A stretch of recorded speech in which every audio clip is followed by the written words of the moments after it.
Are you ready for the best damn radio show on the planet? Man Hour Nation, rise up.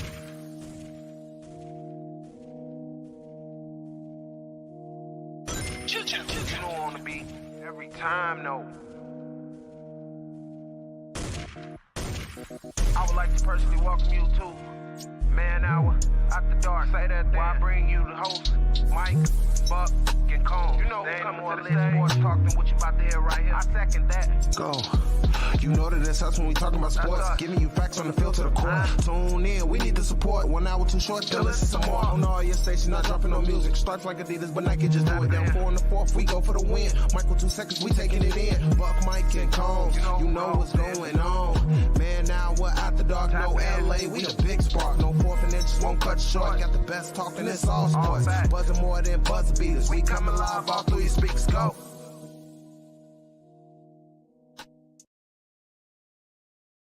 And what is going on, Man Hour Nation? It's your boy Brandon Combs coming to you live on a Sunday. It is Southside Irish Parade Day here in Chicago.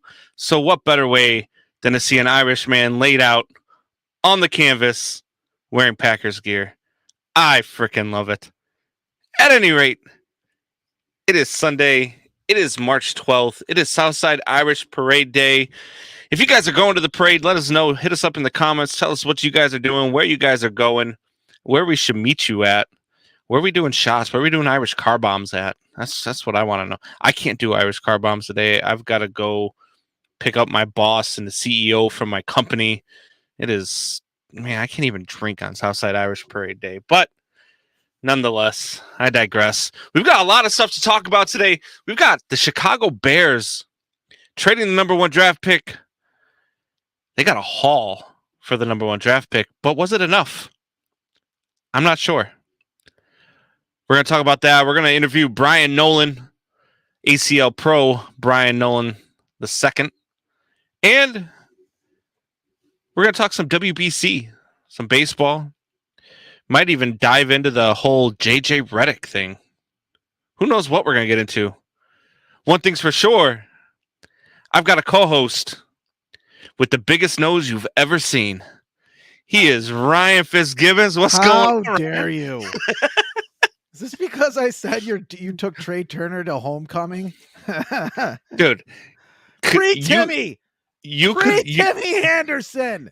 Could you smell the river dying green from there? Yeah. My nose would probably be warm right now about 15 years ago. It'd be nice, and I'd be like Rudolph at this point. About 15 years ago, I'd be half in the bag, feeling pretty good. If you put some tinfoil on the tip of it, you think you can start picking up signals from outer space? Yes.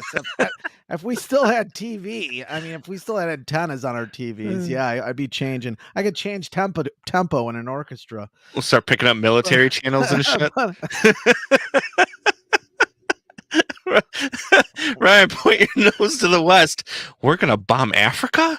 What is going on? You know what I can do? I can pick up you whining about your day coming up with a Play Like a Champion shirt on. Play like a champion, Brandon. Play like a champion today, baby. Combs. The Irish. I'm gonna play like a champion today. After I get to the hotel, I'm gonna have a couple of drinks for sure. But hey, look, man, did you see that JJ Redick thing at all? Yeah, I did. I didn't know he was a grown-ass man. I was always picking on JJ as being kind of soft because he didn't play a lot of defense. Yeah. He didn't really have a frame for it, but I don't know if I would play defense if I was his size in the NBA. You get smacked. I mean, for those of you that don't know, JJ Redick called out Kendrick Perkins because Kendrick Perkins says that the only reason why voters in the NBA are voting for Nikola Jokic to win MVP is because a majority of the voters are white. And he called out Kendrick Perkins and he called out ESPN, frankly, and said, hey, this is the problem with this network. This is the problem with this show, is that we create narratives that aren't there. And to me, I felt like it was about time that somebody stood up and said something like that. Because look, I'm all about when something actually happens, us as human beings coming together and making change.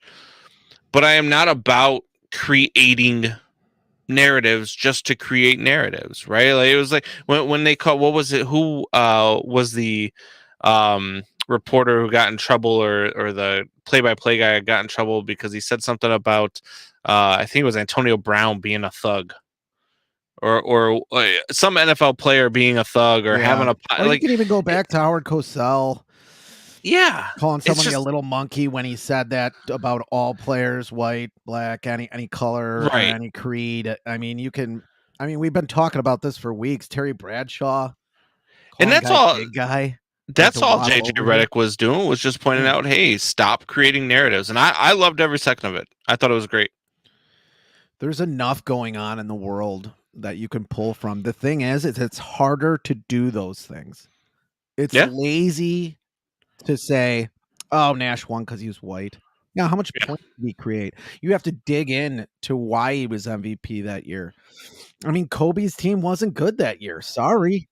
40 and 40. How many 500 teams make the damn have an MVP player on them? Not a lot. And to tell Perkins, hey, it was convenient you stopped at 1990 when in 87, 88, and 89, Magic Johnson won it, and he wasn't even in the top 15 in scoring in any of those seasons. Yep. Very true. And I get it. And look, Kendrick Perkins is guilty of that. I've said that a lot. There are a lot of people out there that create narratives. And look, it's not just, some of the black, reporters on ESPN. They're not the only ones that create narratives. No. There's guys out there that create narratives all the time. I would Skip Bayless being one of them. Yeah. His co-host Shannon Sharp is another one of them. Old, rich, white men and women created probably more than any race. I loved it. I thought it was great. I was there for every part of that, because it was about time that somebody stood up and said, hey, let's not just create narratives that aren't even there, because they're not. It's not like a white guy wins every year in the NBA MVP. And good for JJ Redick, just because he didn't blink. No, not once. No. He was fiery. Yeah. I did not see that coming, man. I don't even know if Perkins saw it coming. You know who else didn't blink? Ryan Poles. Yeah.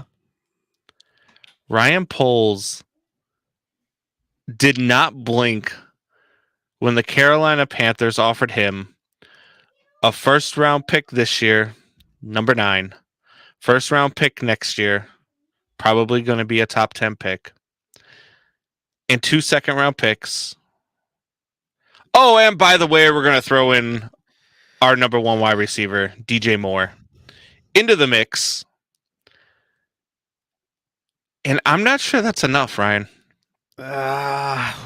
Is it enough for you? You'd be in the minority there. I think they had some headwinds they were going against there. I think you could count DJ Moore as a late first round pick. I think you could say that. I think he's better than a late round pick, but that's what they would have gotten for him if Carolina was going to trade DJ Moore. That's who they would have gotten for him. I mean, he's $17 million a year, and I was wrong on the text I sent to you because I was pretty sick that day. But it's not 2-year contract; it's 3-year contract. $17 million a year for that guy. Come on. No quarterbacks at Carolina, and he did put up those numbers. I think it is enough. I mean, they had some headwinds. The Colts and Texans, I thought from the beginning that they didn't have to really trade for that first pick. I mean, is there that big a difference between Bryce Young and CJ Stroud, or Will Levi, or Richardson? I mean, there isn't that big of a gap. There's nobody that was head and shoulders. There's no Burrows in this draft. If there was, they would have got more. Plus, everybody knows they weren't going to, no matter how much Ryan Poles called up his GM buddies, had Warren Sapp out there shilling for him, saying that they were going to trade Justin Fields. They weren't going to. They weren't going to. I mean, I think we knew that. I think even my brother John knew that, even though he was messing with us. And those are some headwinds. Even with all those headwinds, to get a haul like this, man, and the Carolina Panthers are not going to be good this year. Without DJ Moore and a new quarterback, you're going to get a top 10 pick again. I mean, I think it's a very good. I think it's a very good haul. I mean, I don't think it's an excellent haul. I think it would have been very hard to have an excellent haul. I think Ryan Poles told you what he was going to do, which he did want to be set up in free agency to have this trade done before free agency. Now, we never believed anything the guy said. Why would we? Why would we believe a GM at this time? But he did say that, and that's exactly what he did. He wanted to be set up so he knew what to get in free agency. I mean, I think it's a very good haul. Look, it's a good haul, but you start thinking about some of the things that other teams have got. Oh, was it the San Francisco 49ers? And I texted you this right after the trade happened. Mm-hmm. The Niners moved up from 12 to 3. They gave up 3 first-round picks to move up from 12 to 3. Now, I'm not saying that it wasn't a good trade. What I'm saying is I don't think they got as much value as they could have had they held on to it for a little bit longer. You don't think they got 3 first-round picks out of this? No, DJ Moore's not a first-round pick. And a second-round pick. Look, I guess it depends on how you look at it, right? Pick. You would have to trade a first-round pick for DJ Moore to get DJ Moore. You would. What they just traded for was a guy who, when you put up the numbers, and I sent this to you as well, his numbers over the last 5 years would put him number 1 all time with the Bears in receiving with 364 catches and a little over 5,000 yards. And he would be behind not a wide receiver, but 2 running backs all time in receiving yards. What? Yeah. If this was 1998, those stats wouldn't be passable for me. It's 2023. Walter Payton. God bless that man. What they did to him. I mean, the punishment they put him under. Foreshadowing Fitz gibberish, by the way. And that's why I think Bears fans are so excited about this trade. I think if the Bears were a good run franchise, if Virginia McCaskey wasn't waddling her 100-year-old ass out there every damn week, I can't. Is she dead yet? How about when she was pissed? How do we not have this? How do we not have in this organization a charter franchise of the NFL? A charter franchise of the NFL. Top 2 leading wide receivers are freaking running backs. We've never had a quarterback throw for 4,000 yards. We've never had a receiver catch over 1,500 yards in a season. It's the leadership, man. I mean, it's you get pissed after the Fox era, which was really bad. I mean, he didn't have a lot to go on either, but it was really bad. And you say that Virginia's pissed. George McCaskey comes on and says, I don't know if you ever seen a 94-year-old woman pissed, but she was pissed off. And you bring in Ryan Pace, who's not a scout, who doesn't have a lot going for him, who's obviously, in over his head. But he was white. Oh, here we go. Look, I say it all the time. Tinfoil nose. I talk about it all the time, and this isn't. And we just talked about this too, about creating narratives. But this wasn't a narrative, man. This was actual stuff that you would see in this organization, and it was never evolved. It was just like, hey, go get us the next white guy. Go get us the next white quarterback. That's the only possible reason you take Mitch Trubisky over freaking Deshaun Watson. It's the only reason. Or you're not a scout. Or you're not a scout. Yeah, or you're not a scout. But you keep moving backwards. And dude, if I asked you right now, maybe you could answer this, but if I ask a general fan out there right now, who's the all-time leading wide receiver in Bears history? Do you know? You mean yardage wise? Yardage and catches. He leads them both. And I'm talking about receiver, not running back, not Walter Payton, not the what the hell is his name? God, I just looked this up the other day.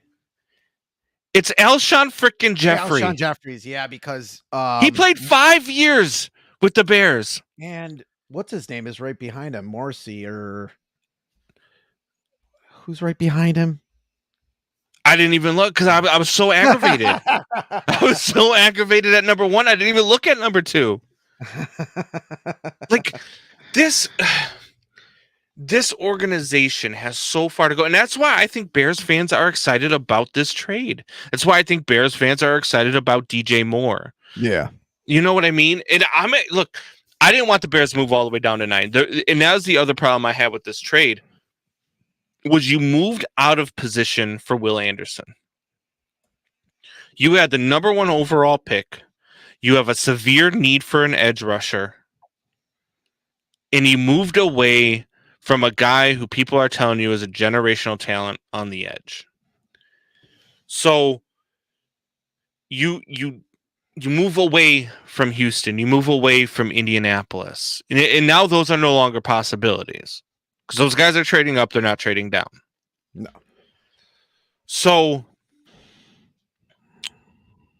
that to me means that starting on Wednesday, when you can sign free agents, Frank Clark is probably the Bears' number 1 target. Orlando Brown is probably number 2. Mike McGlinchey might be on there. I haven't looked it up yet to see if they actually I'm pretty sure they didn't use their franchise tag on McGlinchey. So you've got guys like that are out there. But I think that your edge rusher now is your prime target in free agency. And I think that it also shows that they are really going to attempt to beef up the offensive line in free agency, because there's not an offensive line that moves the needle, an offensive lineman that moves the needle in this draft. So I might get my wish. The Bears might end up with come on. Think about it, though. How about this? Yeah, and Quentin Johnston. Yeah, but you don't have a number 2 right now. You have no one protecting the core. I mean, it depends what they do in free agency. Right. Well, that's what I'm saying. Orlando Brown, Mike McGlinchey. You go out and you start building your line through free agency. That's what you're going to spend the rest. Because now that you went out and got DJ Moore, that brought you down from, I believe it was. So you start out with 126, but I think 30 of that or 35 of that you have to spend through the draft, right? So that brings you down to 95. Well, now with DJ Moore, that's a $20 million cap hit. So now you're down to 75, right? So now all of this 75 million has to go into your offensive line and an edge rusher. It has to. Well, yeah, probably. Yep, probably. What if Jalen Carter drops to 9? Then what do you think about this trade? I don't want a guy like that in my locker room. Do you want that guy in your locker room? It's a character. It's a character flaw for me, right? Look, I am I'm a supervisor for a construction company, right? And there have been times where I have had to let people go who I liked, who I thought were really good carpenters, who I thought were really good builders, and who I genuinely liked talking to. I knew their wives, I knew their kids. One of them freaking hit a car in a parking lot and drove off.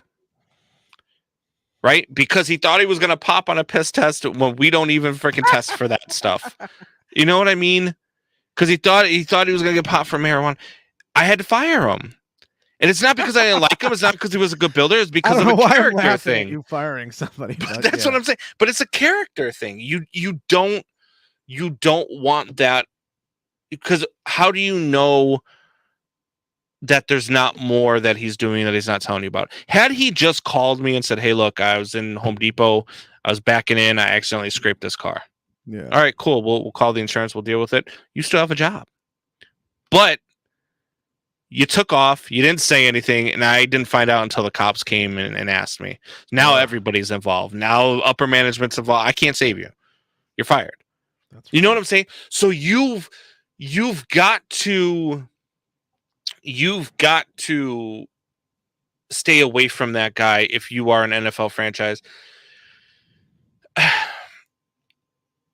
that is trying to restructure your image and restructure your image with the fans. And look, if you go out and you get an edge rusher in free agency, if you go out and you beef up your offensive line in free agency, right? What you do in the draft is wide receiver, because that is the one thing and I talked about this before, because I've wanted Quentin Johnson for a long time. I've been on this train for a very long time. Wide receiver, TCU. What you can't get in free agency right now is a wide receiver that is 6'6", 215 with great hands and breakaway speed. It's not available in free agency. You cannot get that in free agency, but you can get that in the draft. He will be available at number 9. There's a lot of people that are projecting him to go in the second round. To me, that's crazy. Yeah, I don't let him get that far. Too. They think I'm not going to Jackson Smith and Jigba. Yeah, he's going to go. Yeah. Him. I look. Yeah. I don't. He might. He had a great combine. Combine's stupid, but he had a great combine in his shorts with nobody else around him. I don't. If you're the Bear, to me, this suggests you're beefing up the line, you're getting an edge rusher, you're doing all that in free agency, and in the draft, you're going for your number 2 wide receiver. Because you don't have a number 2 right now. You don't. You've got 4 number 3s. You also have 7 other picks before the 5th round is over. You also have 7 other picks other than the first round pick. You have 8 picks. You do have 7 other picks. You do have other picks. So yeah, you can do a wide receiver. You can. Then you're stacked at wide receiver, and you can find an edge rusher in the second round, and even in the third round. You can find offensive linemen. You can find running backs. You can find all sorts of things in the second round. What you can't find is the wide receiver that I just talked about.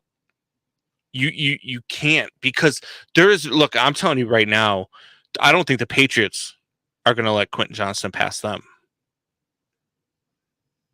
It wouldn't make sense for them to let Quentin Johnson pass them. For whatever quarterback they're going forward with, the Patriots need that big wide receiver. And a guy like him, who does Bill Belichick love? And it's so widely known who Bill Belichick loves, right?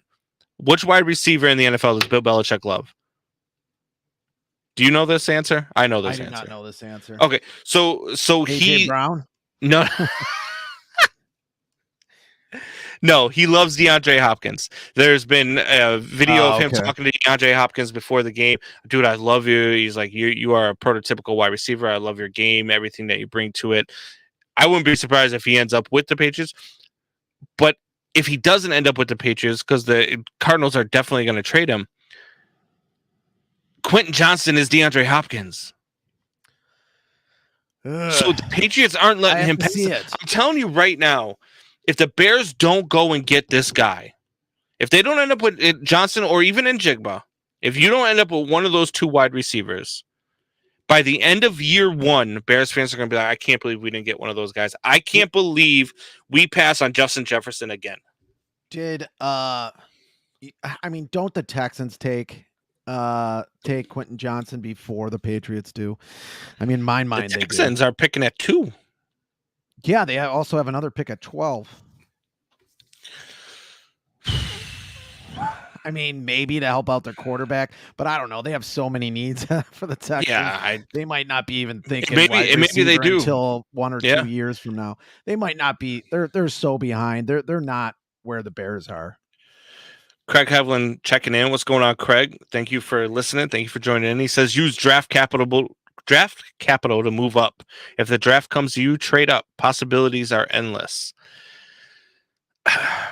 Are you going to use the picks that you just acquired to gain draft capital? Are you going to use those to lose draft capital to move up?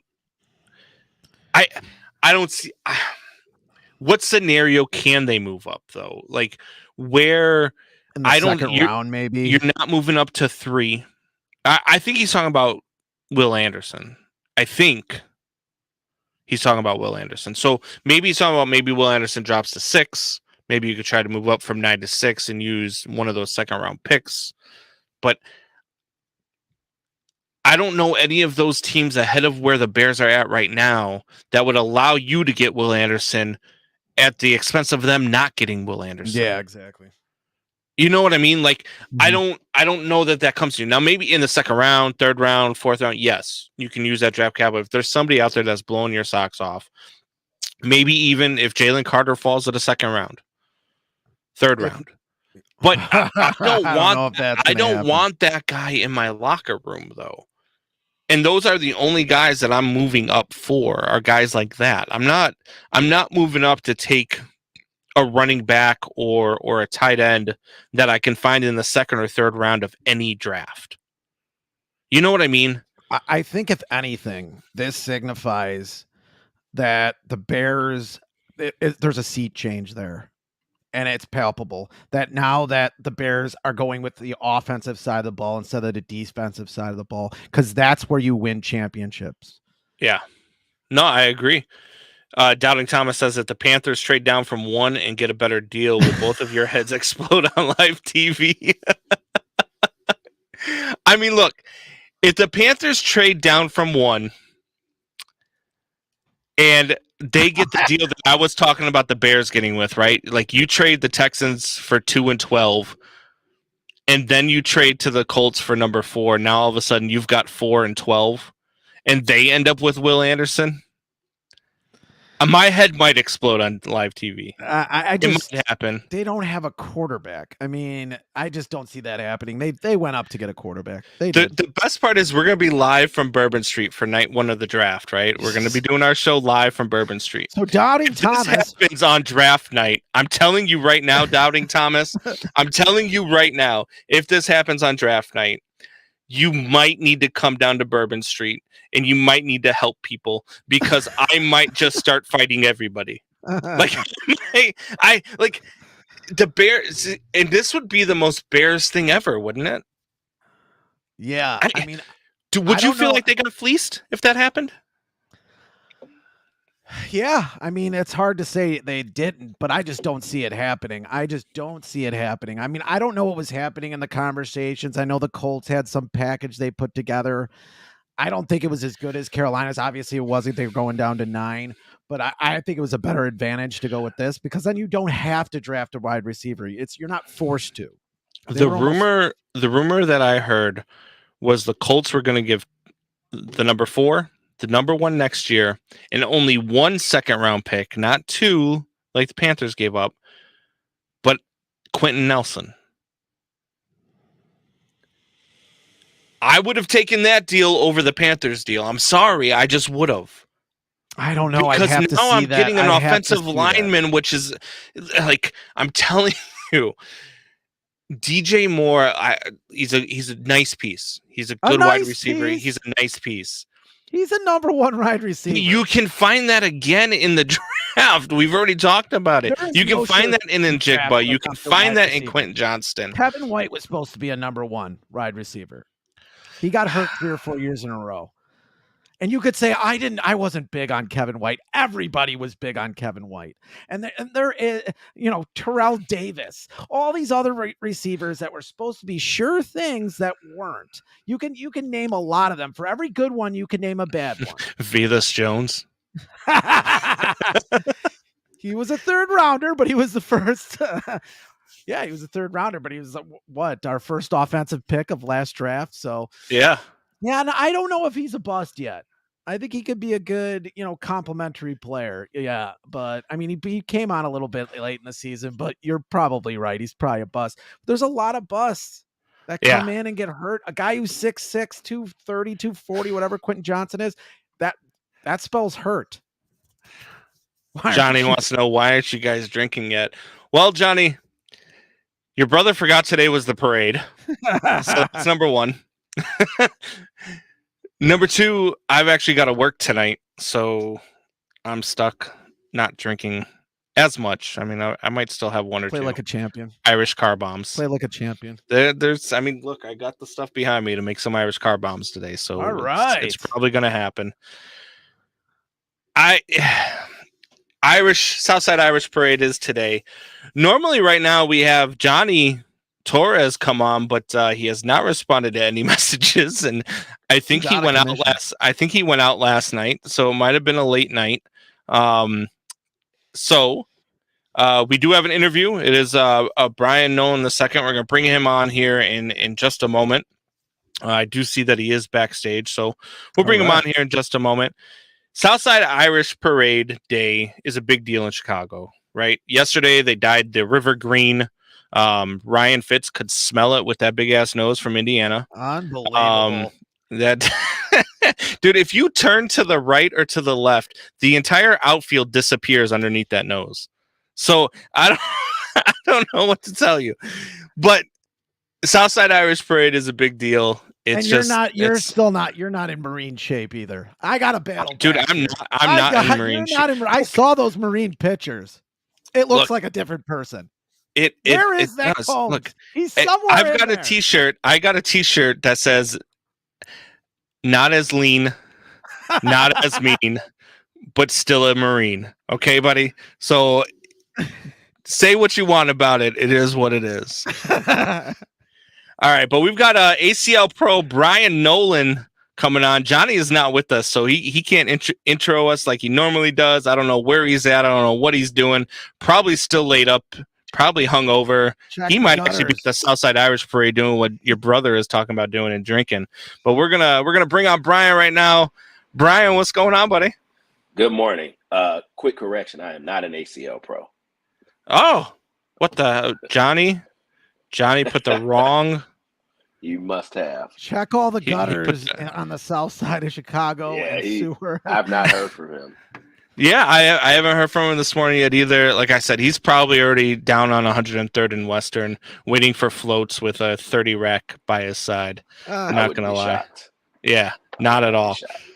All right, so I see the T-shirt there. Not an ACL Pro, but just see the T-shirt there. You got Man Cave Mondays on. Dude, I watched some of these Man Cave Monday videos, the live streams. Yeah. And, dude, there's some shooters down there, man. For sure. Yeah. We're probably, I would say, the most competitive blind draw in the Midwest. Maybe. Ooh. I would venture to say. Have you come down to Southside Bags? Have you come down to Bourbon Street and seen what we got going on down there? I have. Okay. And it is also impressive. Yeah. Maybe let me switch that. Maybe we're the longest running competitive blind. Yeah. draw. No, you guys got some. I mean, look, some of the guys, do come down to Bourbon Street every week. We've seen a whole lot of guys down there. We had Reezy come down a couple weeks ago. It was his birthday. That dude is ridiculous as well. Yeah, he's been shooting great. Yeah. There was a live stream a couple weeks ago, and I can't remember who it was that hit the shot, but it was like to win the tournament. It was his first win or something. Brian something, I think is his name. Was it Brian Smith? Maybe I can't remember what his name was. But he had a shot where the bag was like 3 inches to the right of the hole, like parallel with the hole, and he just dragged it in. And I'm like, dude, I've never in my life seen a shot. That might have been Rob. Was that Rob Morris? You know what? Yes, it was Rob Morris. Yeah. Yes. Yeah, he's been on the heater lately. Dude, he's ridiculous. Yeah, he's, definitely most improved bagger. He just started playing with us maybe 2 summers ago. Yeah. And, just consistency pays off because I'm not going to say he's untouchable, but whatever the step below that is, that's him for sure.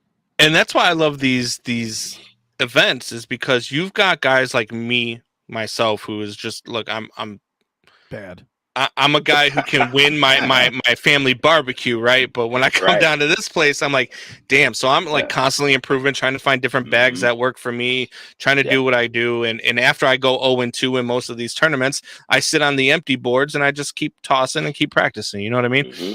Yep. But these, like, you'll have pros like Tom Gustafson comes over to Bourbon Street all the time, who will come and stand next to you and work with you. Who will talk with you, and you get some of these guys, and you're like, dude, that's it's a completely different environment than any other sport that you could play. Yeah, no, I agree. The just the community in general is very inviting, and people tend not to be jerks. Yeah. And yeah, the better players always want to work with the incoming players. 'Cause that's how we grow the sport, right? If Right. I'm a great player and I'm in, Yeah. I don't know if I can curse on this podcast, but Oh, of course if you I'm can. an, Fuck if I'm yeah, an you asshole, can. right? Then people are like, "Oh, this isn't fun. I don't want to come back. Yeah. I'll just go stay in my bowling league or whatever." So You Right. I have noticed that everybody has been super kind in the community. you said they tend not to be assholes, and you said it does get competitive. Has it ever gotten chippy Oh, in a way? I mean, I'm sure it has, Uh, but a little bit. Usually, people only get out of pocket when they're gambling. okay. Usually after the tournament or before. Sometimes we'll have cash games, right? So I can call you up, say, "Hey, Ryan, $20, let's go."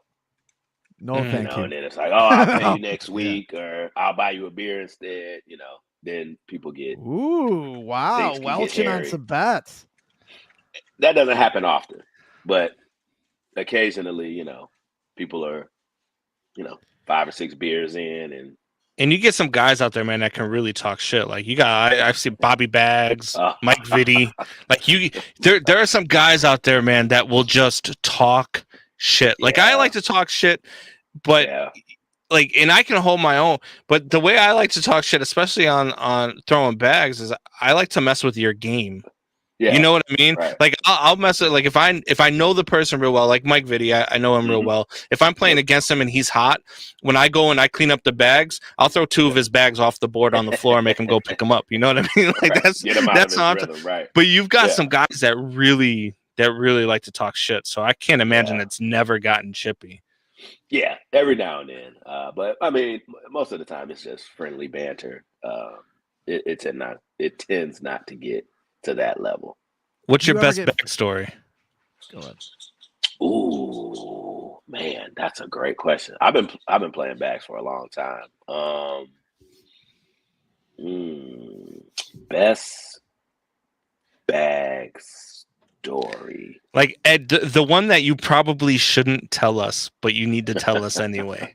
That's the one we want. We want the one that somebody's gonna be have like, to dude, swear you call me while out you're like telling. that on this show. Like that's the one. Only 2 million people are gonna listen to this over the week, just so you know. We only reach 2 million people a week. I love it. Man, let's see. I don't know if I have any.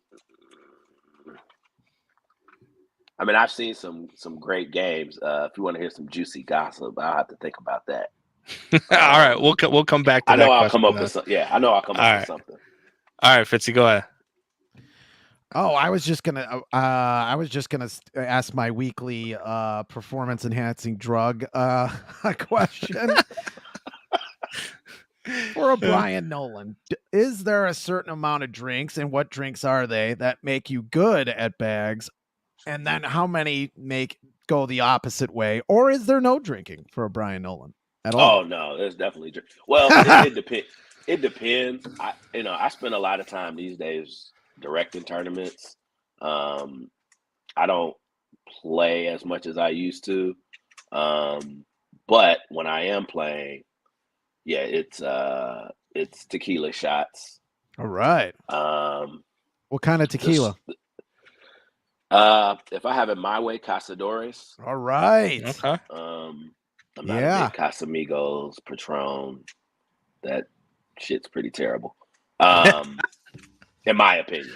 Yeah. No offense to the Casamigo lovers out there.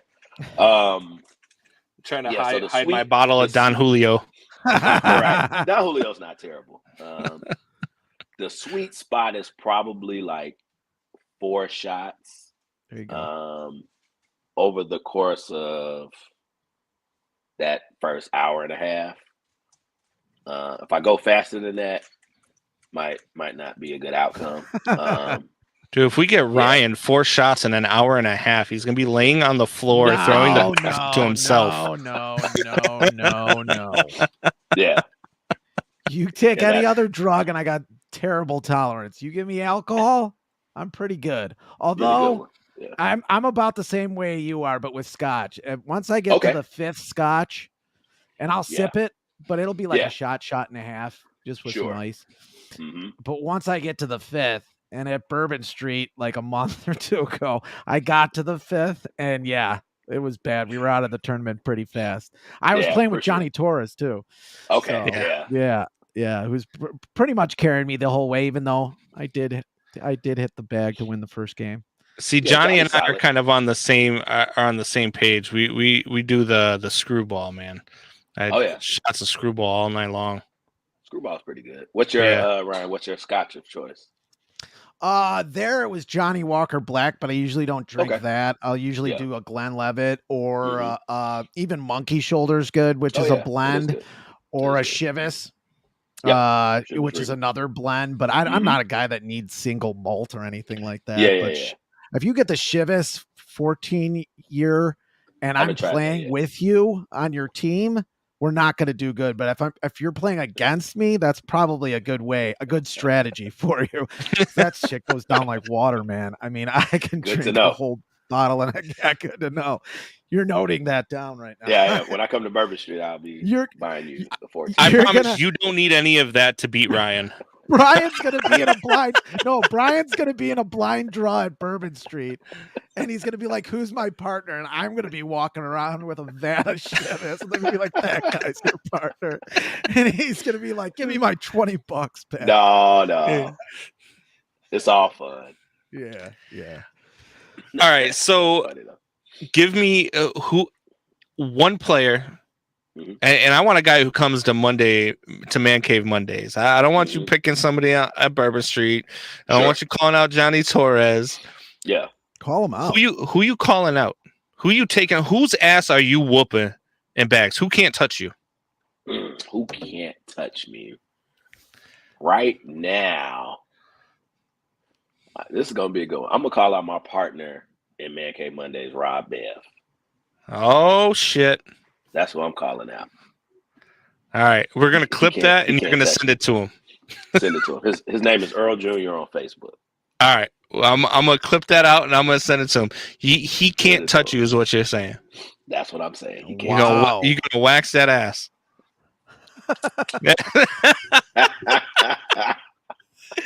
Oh, shit. That's gonna piss him off. What other tournaments do you go to? Like, what is your favorite? Do you like the blind draws? Do you like a bring your partner tournament? Do you like a one pro, one non-pro? Like, what do you like for tournaments? Yeah, I like all of them for different reasons. I like the blind draw because it's welcoming to anybody. Yep. So any person can walk in off the street and not feel like, oh, who do I need to play with? I don't have a partner. Right. Where do I go? So I like the blind draw for that. And for the potential of an up and coming player to play with somebody that they, look up to. I think that's pretty cool too. In terms of the bring your own partner, that's always fun because most of the time every team thinks they're the best, right? So, oh yeah, we got this. We can take this down. No problem. We won't have any competition. And then you kind of see people battle it out to the end. And then I like the one pro style tournaments because it's not super stacked. Right. For the most part, that's the concept. Occasionally, you will have some non-pro players that are at that level. Right. You can't really avoid that. But it's nice to kind of see the balance of the teams. And it tends to be super even. There are definitely some guys that go on Mondays, some guys that go on Thursdays, Tuesdays, wherever you're shooting, that really could be at the pro level. And I've asked a couple of guys, hey, why aren't you trying to like play pro? Yeah. And look, time and money. We don't have the time, we don't have the money to go do it all the time. So I just, I play for fun and I play after work. And I'm like, dude, you're like 16 in the hole in a row, like. Bro, like you could compete, like, so that's why I like tournaments like that. I don't know if you guys have started talking about, but the North Dakota tournament that's coming up in September. Yeah, it's a $500 buy-in and a $16,000 payout, but no pros allowed. Mm-hmm. And so that's a tournament that, a lot of these guys, I'm trying to talk my boy into Billy into going. I don't know if you know Billy. What I the may hell know is his his last face. name? Can't think of his last name right now off the top of my head, but Bill Finley. Okay. Um, I might know his face. Yeah. dude, the kid's a stud. And I'm like, dude, you go to this tournament. I mean, I'm not going to pay that. I'll go with you. I'm not going to pay Right. $5 to get my ass Can't you be kicked, a but- ringer? yeah, absolutely. Like just go there and compete, because you could get into some of these tournaments. And once you start winning tournaments like that, that's how you find the money to play in pro tournaments. And then after that, it's just about finding the time and finding the sponsors. But once all that stuff starts coming, I talk to pros that say, even as a pro, you don't get paid to play. Like they're still spending. Doesn't bowling still have the same problem too? Even though that could be an exciting sport to watch. I mean, unless you're the big earn from the movie Kingpin, not a lot of people are making money in bowling. I mean, really, and there is some strategy there. There's a lot of details to that game, for sure. If you hear bowlers talk about it, but they've had trouble for years getting kicked off ESPN, back on, just not getting the right sponsorship, right? Yeah, it's tough. I mean, cornhole is one of those games that just the further you get down the rabbit hole, the more intense it becomes. From bag selection to your stance to your throw to the type of game you want to play, whether you want to go hole for hole, you want to start blocking people, you want to start rolling bags. It's a lot to it. And so even when you get to that pro level, then you have to compete against the pros across the country. So even if you're the best player in your area, you may not fare very well in the entire pro tournament, because there are just so many people that practice more than you do. And that's really what it is. If you're willing to put in that work and practice, you're going to be great. But if you don't, I mean, for most people, it's just such a grind. Yeah. It's really, and it's a growing sport, and it's a lot of fun to watch. I mean, there are some things that I've seen, like, I mean, we're throwing up against Tom Gustafson, the reverse Mamba, watching his bag fly. I'm like, what the hell is going on right now? I tried throwing it one time. It went about 4 feet. Yeah. It's unbelievable. It did not go very well. But that's the type of stuff that I like, and that's why I love this sport, man. You think about that story you can't tell us yet?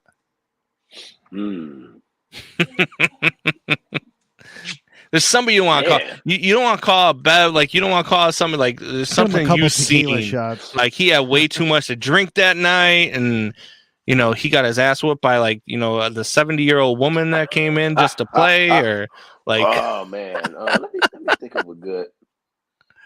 That was. That one. There we go. That one. So this was when Man Cave first started. We used to play in Harvey at this bar called the Public League. One day we were playing, and I don't know if you probably know who Jesse Martinez is. Yes. So he gets really drunk one day, and I don't remember all the details of the story, but he wanted to fight somebody, and he began to start doing these terrible karate moves. I'll fuck you up. And he started doing all these karate moves, kicking and punching in the air, and everybody was just looking at him like, "What are you doing?" He just wouldn't stop. He would not stop, and we had to kick him out. And he was banned for like a month from Man Cave. That's like ridiculous. One of those things you see on Ridiculousness on MTV. That's exactly. Yeah. He would have made it. I was just like, "What are you doing?" He just would not stop. Had that liquid courage. It was the worst. It was the worst. All right. Well, Brian, man, we appreciate it. We appreciate you hopping on. We appreciate the stories. Sure. I'm definitely gonna clip you calling out your partner. We're gonna put that out there so that way he can come at you on Monday for sure. And I'm gonna try and get out there. I can't get out there this Monday. I think I'm gonna try and get out there on the 20th. So sounds good. We'd love to have you. All right, man. We appreciate it. Appreciate the time. Sure thing. No problem. Thank you, guys. We'll talk with you again soon. Okay, sounds All good. right, later. Take it. All right, so that was Brian Nolen II, not an ACL pro. But hey, still a great interview. Still fun to have him on the show. It was a great interview. Yeah, it was about good. It was different good. things. Do we need to put Johnny Torres on a milk carton? Is I that don't too know. old He of a he reference? hopped up in the backstage. I don't know what's going on Maybe he here. had technical difficulties. Johnny Torres in bed sick. What's going on, Johnny? Dude, I am like super sick. Can you hear me? Yeah, man, would you, I was you there. go drinking too much last night? Oh no, I actually stayed in. I was there Oh. Thursday, man. Not the Irish flu? Actually, supposed to be at Bourbon later on today. Oh shit. They're having an event, but man, I wanted to get on and apologize. Oh, Nah, dude, you don't even have to. you're say good, that. man. Publicly, and I promise you, I'm not hungover or anything. We did not go out last night, so I barely made the show, man. I was sick too. So you remember I told you're an asshole. No, you remember on Thursday I told you I wasn't feeling well. Yeah. Yeah. So it looks like I have like a head cold, but that and along with the time change, I think fucked me up. But Hell yeah. I'll make sure to look at the replay and apologize to Brian. I'm sure he's not gonna talk to me for like a week.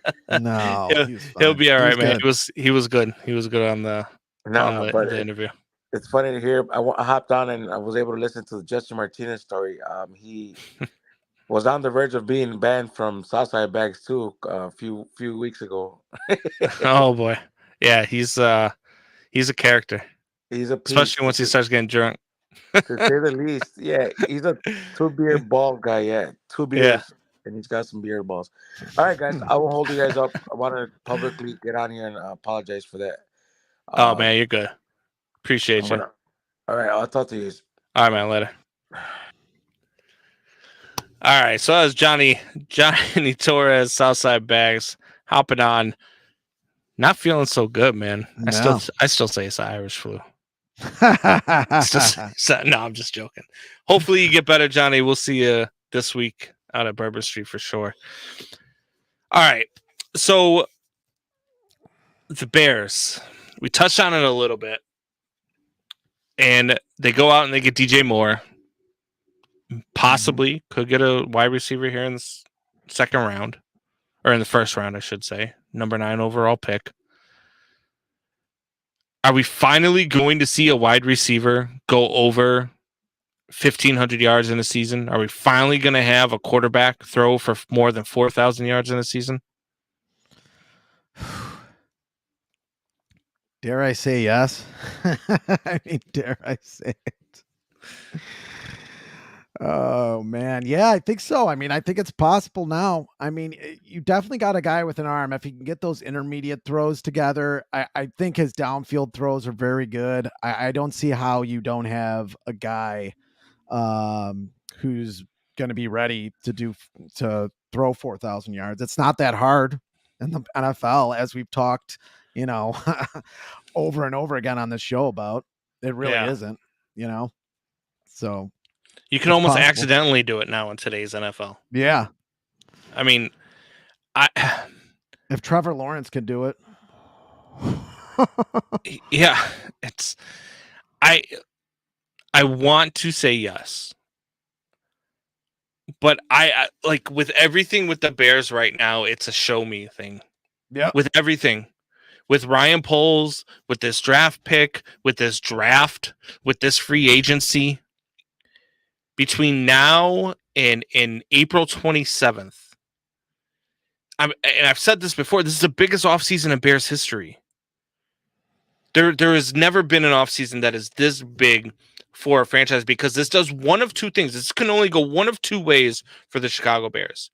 Ryan Poles either kills it in free agency, beefs up this line, gets an edge rusher, finds some help in the secondary, and then kills it in the draft. Yeah. And we have a great offseason, and we're excited for the future of the Bears. Or it's status quo, and we're stuck watching what we've been stuck watching. Exactly. Which, and it's you. and it's gonna be me in the at bathroom Hellas Hall with a meeting set up with Virginia McCaskey, because you can't, like, that's the only other way this goes, is that it's status quo and he fucks it all up again, like we've seen time and time again over the last 40 years. Mm-hmm. Like that, and that's what we've been stuck watching for the last 40 years, is people fucking this franchise up. Yeah, and that's what we're going to be stuck again if he does not kill this. He has to kill this free agency. He has to kill this draft. Like, this has to be one of those where we come out and we're like, the Bears absolutely could be a force in the NFC this year. That's what has to happen. You've got double the cap space of anybody else in the league in free agency. You had the number 1 pick, but you got a haul in return and a number 1 wide receiver. You have to kill it, or we're going to need to get another GM and try it again and keep going around in this circle, because those are the only 2 options that can happen. I don't see a third option. I don't see well, this was all right, but he didn't do that. No, you either have to, because you've got more opportunity than any other team in the league this offseason. No other team can do what you can do. Yeah, I mean, there better be some movement. It's a good lead into Fitz gibberish if you want to do it. Let's get into it. A bit of a retread, but we could get it on now. But I mean, it's hard to have any respect or any loyalty or trust in this team. It is. Yeah. Let's get into Fitz gibberish. I got your face all up on the screen and shit. All right. It's another edition of Fitz Gibberish, a diatribe, a conspiracy, and an island in the middle of a passionate and sometimes inaccurate sports talk. Are the Bears the worst organization in sports? Yes. Just being able to ask the question without a major rebuttal or even a reason for one should tell you, the Bears brass, what kind of team or Bears brass this is. But while nursing my 4th sickness in 6 months, brought home by my little boy, my co-host Combs, the cocaine to my Adderall, sent me something.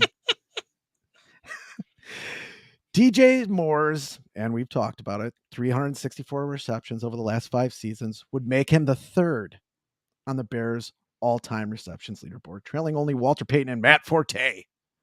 His receiving yards, most of Bears history, he's 25 fucking years old.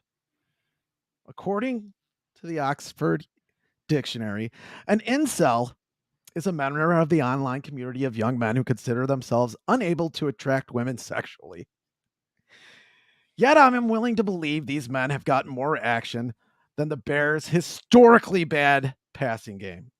These are stats that would have been hard to believe back when they were testing dresses for Bill Clinton's sputum. It's 2023. One of the names that I just mentioned that DJ Moore would be trailing struck me.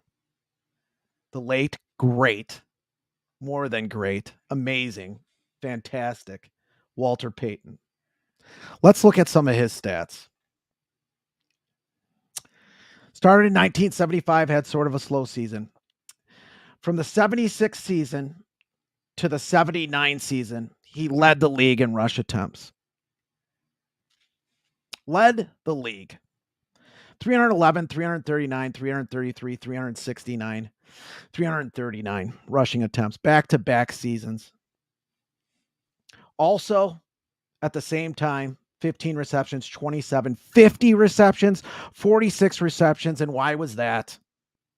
Because the Bears had no passing game, which you can almost forgive a little bit in the 70s, although, you had your Terry Bradshaws, you had your Staubachs throwing all over the field. If the Bears would have gave a damn about their players, should it have taken 11 years of punishment for this guy to win a damn Super Bowl? Or would he have had to go through all this punishment? Would he have needed to lead the league year after year in attempts? if he had even a modest passing game. You got Bobby fucking Douglas out there. Is there any gap in sports wider than the gap between ownership and player in football? Do I ask a lot of questions to myself? Yes. If you're honest with yourself and not a shill for an NFL, there's easy answers to those questions. Fast forward to the 2022 Bears. Justin Fields is second in rush attempts at 160 and first in sacks at 55. You have Braxton motherfucking Jones of Southern Utah State. Did you know there was a Southern Utah State at left tackle because you had zero draft capital and almost zero cap space to help your young quarterback? When Fields was asked if he wanted to keep rushing this way, he had this to say. Honestly, I think this is terrible. Wait a second. That was Alshon Jeffries, who is the leading receiving yards for the Bears, by the way. Only played, 4 or 5 years for the Bears? 5. Yeah. 5. But really, is there any other team that puts their players in these situations? I ask you, Brandon. I ask the listening public, the giant listening man-hour public. Things better change with this regime, or Fitz gibberish right here is jumping off the Bears bandwagon. How many players do they have to shred through? How many times was Justin Fields almost hurt or half hurt this year? That's Fitz gibberish for you this year. Or this week. Not much fanfare, but I mean, it's just hard to say and it's hard to watch, especially the way you've seen Walter Payton. And I don't want to say this contributed to it, but come on. The drugs they had back then. Cocaine is a hell of a drug, Fitz. Johnny Torres. Yeah. Bobby Douglas you had as your quarterback. I mean, a team that has been this anemic, and you had to run out there, and I could not find, I tried to scour the internet, but for the Bears 30 for 30, Combs, you have Walter Payton in 1979 saying, I don't know if I can take any more of this. Yeah. Because of all the rushing he had to do, and those terrible offensive lines, and just a regime that did not care about their players one bit because they were a goddamn cash register. I mean, come on. And now you have a franchise quarterback. You have a franchise guy who can go out there, who can win you football games, who can do it with his legs, but can also do it with his arm. You went out and you traded all this, your number one pick, got a bunch of draft capital, got a number one wide receiver. You've got at least $60 million more than the next team in the NFL for free agency. You have got the ability to go out there and absolutely anybody you want, nobody else can outbid you for. Anybody you want. You've got two guys who just got released by the Kansas City Chiefs, a team where Ryan Poles just came from. You got Orlando Brown and you got Ryan Clark.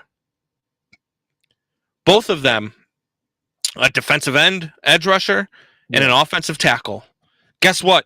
We need an offensive tackle. We need 5 offensive linemen. We need an edge rusher. We need that stuff. And don't give me this stuff that somebody actually said to me, we don't need Orlando Brown. Braxton Jones is just fine. Are you kidding me? I'm sick of that talk. I really am.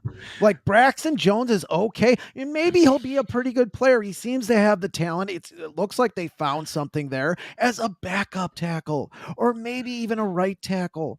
You know, a backup tackle. You got a decent backup tackle who can go in there and be favorable. You need a top of the line guy. You need a top 5, top 10 player. Enough of this crap. It's been happening now for 45 years. How many more players do we have to put in an early grave because this ownership team is negligent? This is malpractice, man. I can't say it any more harshly. Really, this is ridiculous. In 2023, you're talking your top receivers or your running backs who you shredded through. Yeah. I mean, Matt Forte didn't have many more years after he left Chicago. No, and this is what I'm saying. Like, this organization, this charter franchise in the NFL, and I say it all the time, and that's not just me saying it because it's the truth. This is a charter franchise of the NFL, and this damn team, the ownership, treats it every single year like we're a small market team. Like they have never built a team for this city. You talk about the 85 Bears being the greatest defense, and they are the greatest defense of all time, right? They dominated for one damn year. Yep. One damn year out of the entire history of this organization, we had a dominant franchise. One season. And you had a pretty good offensive team. And 5-6 years later, you got Jim Harbaugh. Yeah. Piloting one of the worst offenses in the league. Like it's just you wasted careers of guys like Dick Butkus. You wasted careers of guys like Brian Urlacher, Gal Sayers, Walter Payton. I mean, the list goes on and on and on of guys that we've just wasted. And we have the opportunity now to turn all of that around. The opportunity now, it was just like the Cubs in 2015, 2016, right? Like all of a sudden, a franchise that we watched all the time and we loved, and they were the lovable losers, right? They had a chance to change it all. And they did it just the same way the Bears did for one damn year. And then it all fell apart. They failed to fill holes. They let guys walk. They didn't pay guys. They didn't do any of that. The Bears have the opportunity to change all of that this offseason. And it could all start going away. This team should be able to build a semblance of what the Packers have done over the last 30 years, of what the Patriots have done over the last 30 years, of what the Kansas City Chiefs are doing now, what the Cincinnati Bengals are doing now, building teams that can consistently compete at a playoff caliber level. That's all we need. We don't need, I'm not saying we need to win the Super Bowl every damn year. But we as fans in this great city of this great franchise, we deserve to have a team that every year we go, all right, we win the division and we've just got to compete. We are a top 3 team in this conference. That's all we got to be every year. And that's what we should be every damn year. There is no reason the Chicago Bears should be going through rebuild after rebuild after rebuild, never having any semblance of an offense. Never having any semblance of a quarterback prior to last year. I mean, look, you talk all you want about Jay Cutler. Jay Cutler was all right, but Jay Cutler was his potential was here and his performance was here. Yeah. Like that was and what was the cost to him? All potential of not having a line. I mean, what was the cost there when he didn't have a line? When you got Ndamukong Suh, when he gets sacked 6 times in the first half of a game? Like I said, it's malpractice. The cost in football is higher than it is. You know how much I love baseball. Yeah. But the cost in football is higher. Look at Derek Carr's brother, David Carr, who is arguably more talented than Derek Carr. Look at what the Texans did to him with no offensive line. He got sacked more in 4 years than I think any player in football. Ruined his career. I mean, if does Walter Payton play 14, 15 years in the NFL if he's not waiting for the Bears to come around? Does he play that long? After he beats Brown's record, which was very important to him in 1984. He waited that long for a good team, so he played through the 87 season. And then he finally gets to the Super Bowl, and we give Refrigerator Perry the ball on the one. That's because that's Mike Ditka's fucking ego, dude, too, which I can go on a long time about. Yeah. That's a whole nother show. It drives me nuts, man. It does. We've got the chance to turn it all around. Starting Wednesday, I'm very interested to see what happens. Are you over or under 3 signings on Wednesday? I think I'm over because there's a lot of things they can do at the edges on this team. You know, there's a lot of backup players you can get, a lot of players that, they look like a good starter, can fight for a position. You need them fighting some of these rookies for a position. Fun fact, my former boss kicked for the Chicago Bears on the strike team in the 80s. John Duvich. Yeah, okay. I think I met the quarterback of that team. I forget what. Hopefully he kicked better than you throw bags. 82.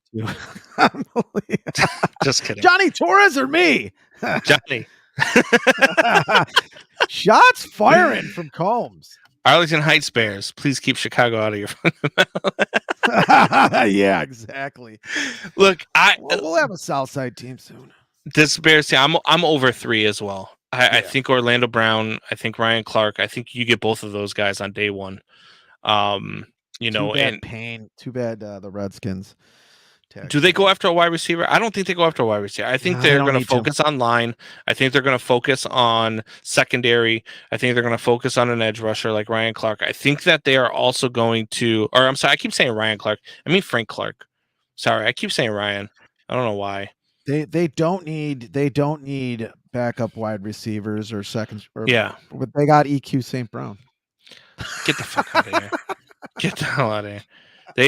I think that wide receiver is going to go in the draft. I really do. I think number 9, we're going to see a wide receiver go, whether it's in Jigba, who I don't think falls that far, or it's Quentin Johnson, who the Bears just, I mean, I would. It depends what they do in free agency. Yeah. I mean, if they don't have a left tackle in free agency, they're going left tackle. We talked about me going nuts if Houston, or I'm sorry, if Carolina trades down and gets a better deal than the Bears for the number 1 pick.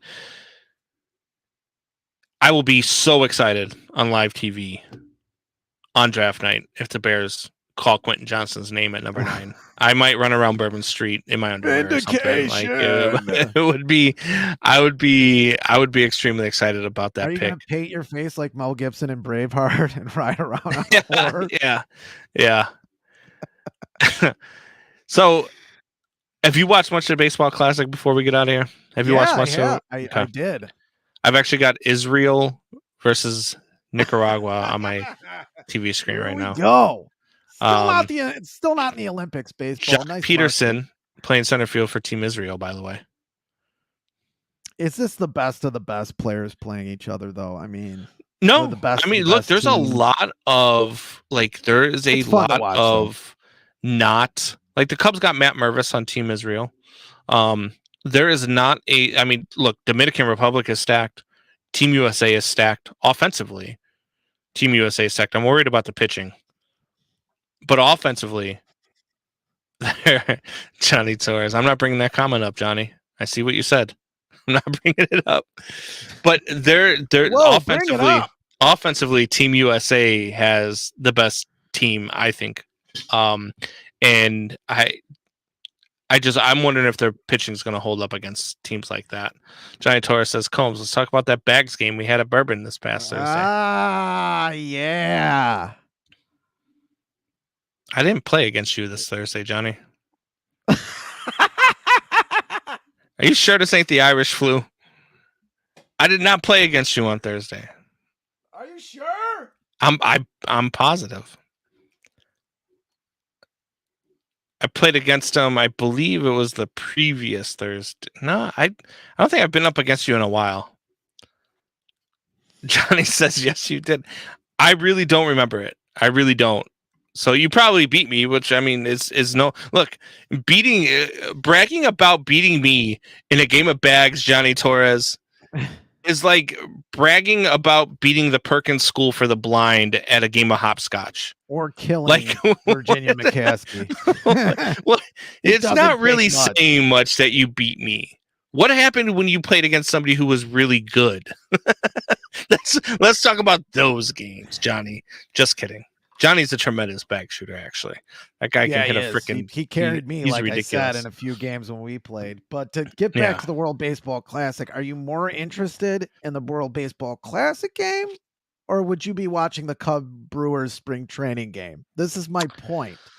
I would rather watch Game 5 of the White Sox season than probably any of these World Baseball Classic games. Really? Maybe not the championship. They're interesting. I love baseball. I'm going to watch anyway. I like them playing on other teams.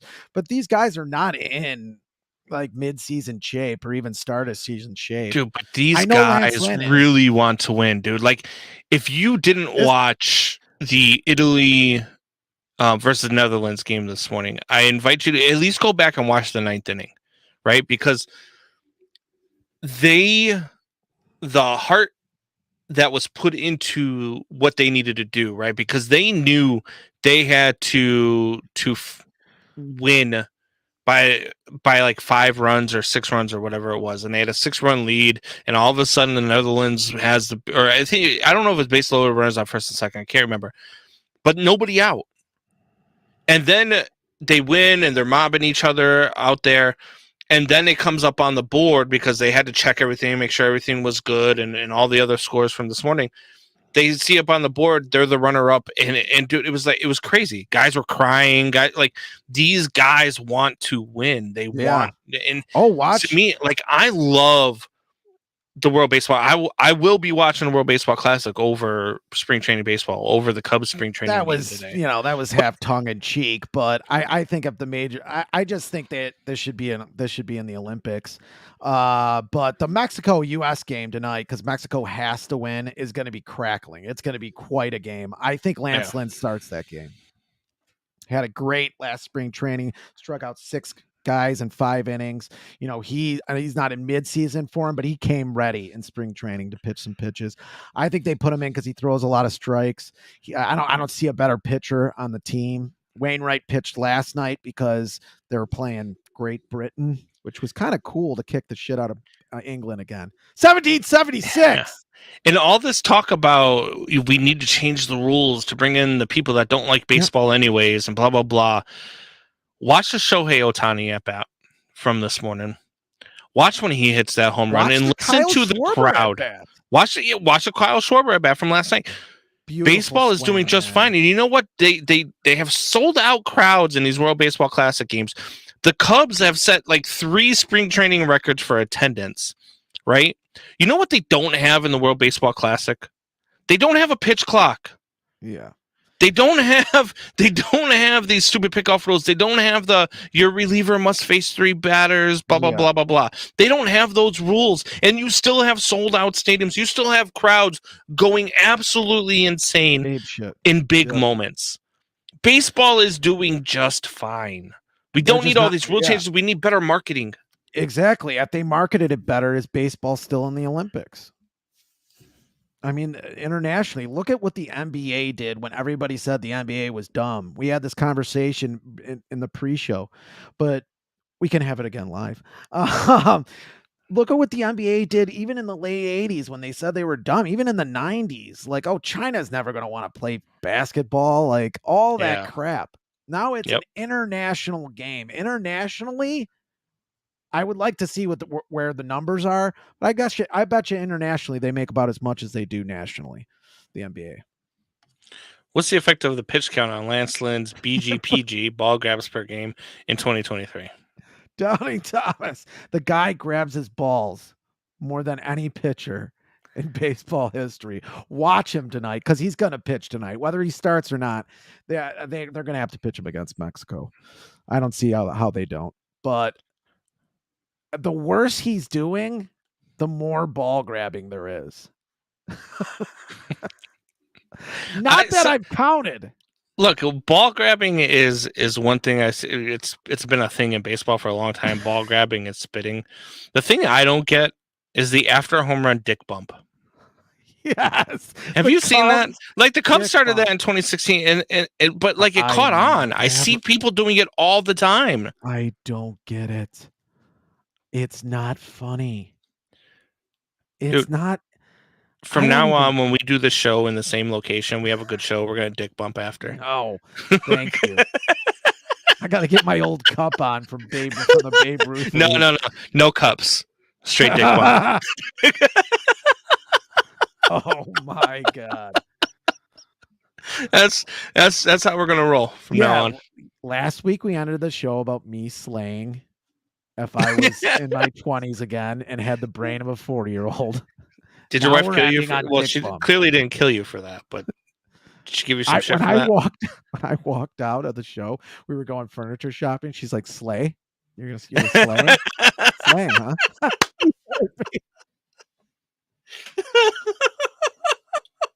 What do you got to say to that, Doubting Thomas? Yeah, I walked off the show too. Michelle was sitting down here, and she goes, I said, "What do you want to do today?" She's like, "I don't know. I thought you were going to a strip club." Yeah.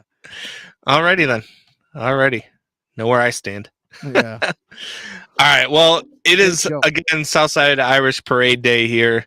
I'm gonna go do a couple Irish car bombs. I'm gonna go eat some corned beef, Hell yeah. and then I'm gonna get out of here. So, you guys, we had a great show. Thank you guys for joining. Johnny Torres was on the chat. He did say we played a cash game. He said not to mention today after it was over. I do remember that now. It did happen.